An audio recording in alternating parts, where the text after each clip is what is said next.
Hello everyone, welcome back to our channel.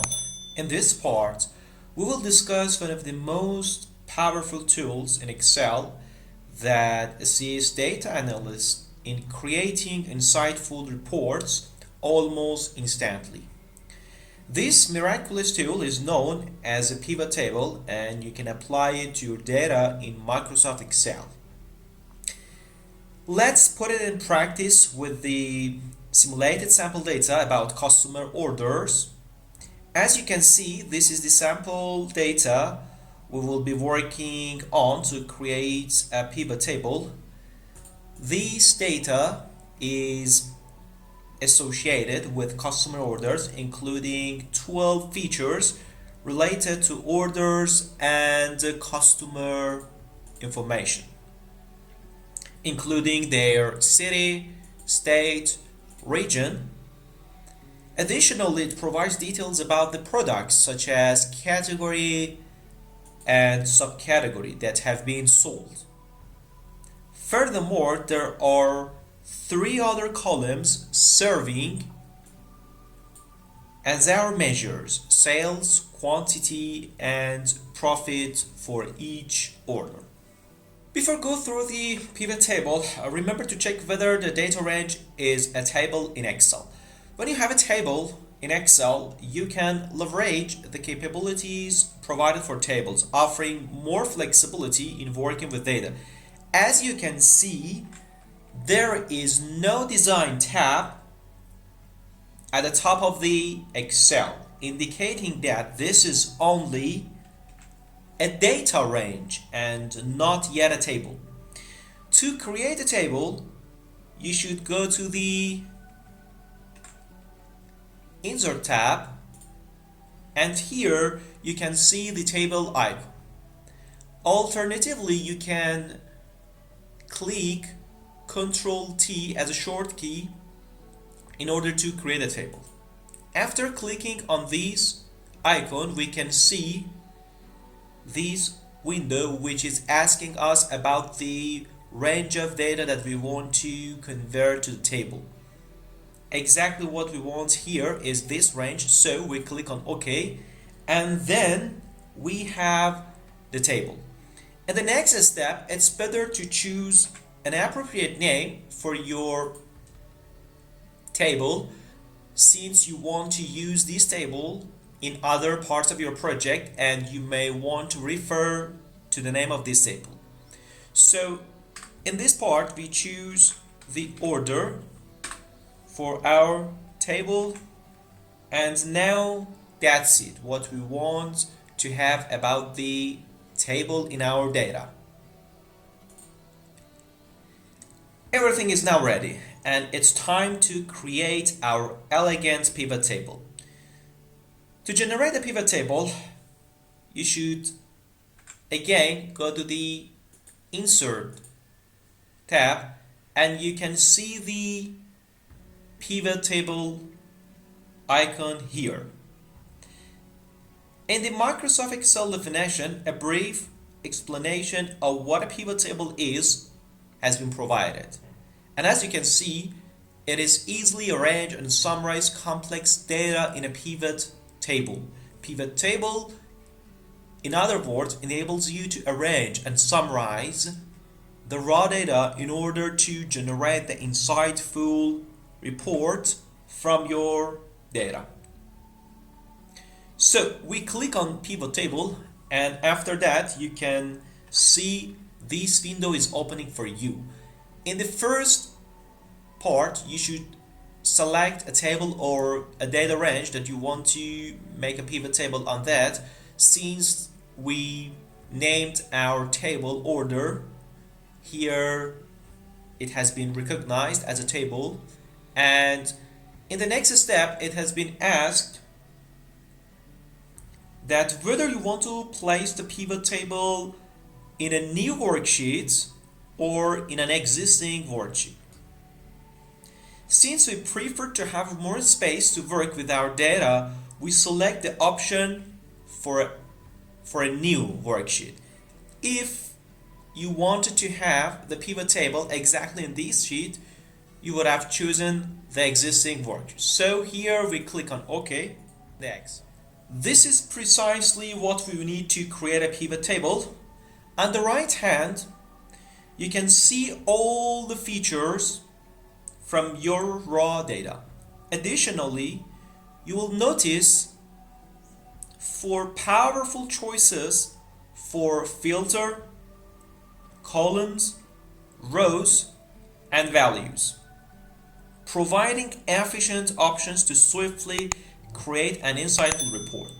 You can drag each column into one of these 4 fields. This functionality of these 4 fields is evident from their name. When you drag a field into columns or rows, it will position accordingly. Placing a field in filters will use it as a filter for your table. And if you assign a measure to values, it becomes the focus of your table, defining what the table conveys. Alright everyone, let's create our first pivot table. Imagine that we want to analyze the performance of our product in terms of sales and quantity. As you can see, we have various product categories and subcategories that have been sold, and we aim to use a pivot table to generate a report detailing the company's sales status for each category separately. To achieve this, we can drag the category field here into the rows and then place the sales into the values.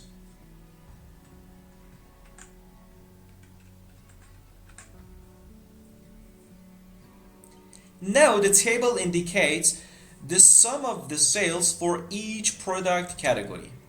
If we want to change the view of these numbers, we can do so from the Home tab. As you know, here in the Home tab we can actually choose the better format for our data.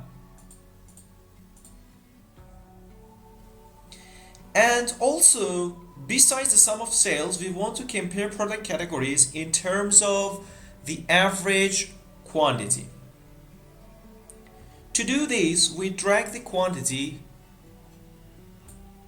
the same as previous in the values, and as you can see in the table, the sum of the quantity is appeared.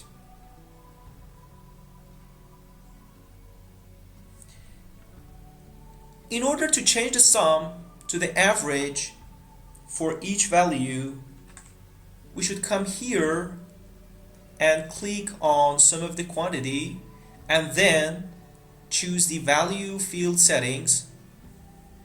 And by clicking that, you can see this window.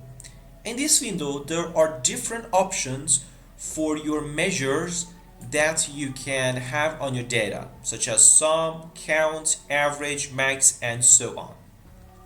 Since we want to analyze the average of quantity, we choose quantity here and then click on OK. And as you can see, the sum of quantity on your table changed to the average of quantity. Okay. Let's delve into more detailed analysis. The data is now organized based on a category which has 3 levels. And we also want to explore the data in a hierarchical presentation. In other words, we want to delve into each category to understand more about their subcategories, examining details about sales and quantities. To achieve this, we drag the subcategory exactly in the rows section at the bottom of the category.